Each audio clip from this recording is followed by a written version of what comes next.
गोपालगंज और मोकामा में आज चुनाव होना है और लोग सुबह से जाकर वोट देना शुरू कर चुके हैं। और इसी बीच सबसे बड़ी खबर यह है कि जिस तरीके की सुरक्षा व्यवस्था वहां पर दोनों जिलों में की गई है वो वाकई में इतना बेहतरीन है कि आप लोगों को जानना चाहिए। हमने देखा है बिहार के चुनावी इतिहास में कि कैसे बूथों को लूट लिया जाता था, उसके बाद कोई बोगस वोटिंग करवा देता था और उसके बाद कई दफा ऐसा होता था कि लोग वो जो बैलेट पेपर का बॉक्स होता है वही चुरा कर लेकर चले जाते थे। लेकिन आज गोपालगंज सदर विधानसभा सीट पर और मोकामा में उपचुनाव होना है, लोग सुबह से जाकर वोट दे रहे हैं और आपको जानकर बेहद खुशी होगी कि देखिए एक जिला में कम से कम 9 ड्रोन सिर्फ ऊपर उड़ रहा है, ये देखने के लिए कि कहीं कोई गड़बड़ झाला तो नहीं हो रहा है।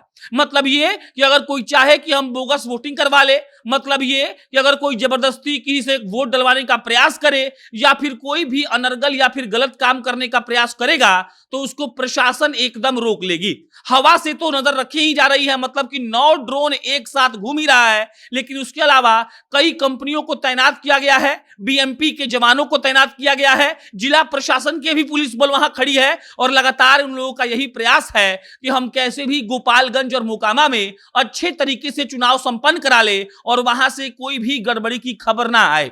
आपको हम इस वीडियो में यही बताएंगे कि देखिए मोकामा और गोपालगंज में कौन कौन से कंपनियों को तैनात किया गया है और इसके अलावा क्या क्या सुविधाएं दी गई हैं ताकि जो मतदाता हैं वो आए और अच्छे से अपना वोट डालकर चले जाए।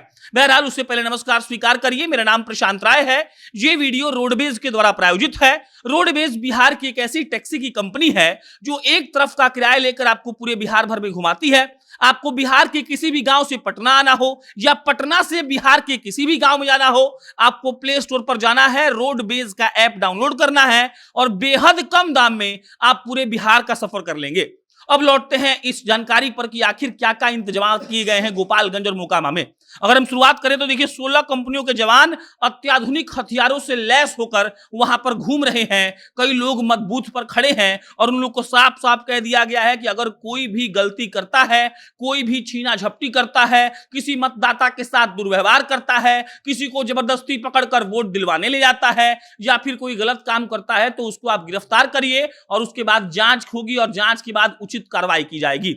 16 कंपनियों के अलावा देखिए 1300 बीएमपी के जवान मौजूद रहेंगे। इसके अलावा जिला पुलिस के जवान मौजूद रहेंगे। दोनों जगहों पर धारा 144 लगा दी गई है, आप भीड़ नहीं लगा सकते हैं। और इसके अलावा देखिए 35 सेक्टर मजिस्ट्रेट तैनात किए गए हैं, 10 सुपर सेक्टर मजिस्ट्रेट तैनात किए गए हैं, 4 जोनल मजिस्ट्रेट तैनात किए गए हैं, 2 सुपर जोनल मजिस्ट्रेट तैनात किए हैं और 10 स्टैटिक सर्विलांस टीम भी है जो लगातार इस बात पर नजर बनाए हुए है कि कहीं से भी कोई गड़बड़ घोटाला ना हो जाए। उसके बाद आ जाइए अब मतदाताओं पर। और हम गोपालगंज में मतदाताओं की संख्या की बात करें तो 3,31,469 मतदाता हैं गोपालगंज में। अगर मोकामा की बात करें तो 2,81,251 मतदाता है मोकामा में। और अगर हम बात करें मतदान केंद्रों की तो गोपालगंज में 330 मतदान केंद्र बनाए गए हैं, मोकामा में 289 मतदान केंद्र बनाए गए हैं और वहां पर सारे जगह पर ऐसा चाक चौबंद किया गया है कि कोई भी गलत काम करना चाहे तो वो कोई भी गलत काम नहीं कर सकता है। गोपालगंज से 9 उम्मीदवार मैदान में हैं, मोकामा से 6 उम्मीदवार मैदान में हैं। और देखिए हमने आपको ड्रोन वाली बात तो बता ही दी, एक जिले में 9 ड्रोन को घुमाया जा रहा है ताकि इस बात पर नजर रखी जा सके कि कहीं कोई गड़बड़ तो नहीं कर रहा है, कहीं कोई मारपीट नहीं कर रहा है, वोटरों को उकसा नहीं रहा है, पैसा रुपया नहीं बांट रहा है, क्योंकि देखिए धारा 144 लगा दी गई है। और सबसे बड़ी बात यह है कि प्रशासन का एकमात्र सोच है कि कैसे भी मतदान सही सही बीत जाए। सुबह 7 बजे से लेकर शाम के 6 बजे तक मतदान होना है और लगातार लोग ये प्रयास कर रहे हैं कि कोई भी दिक्कत का सामना किसी भी वोटर को ना करना पड़े।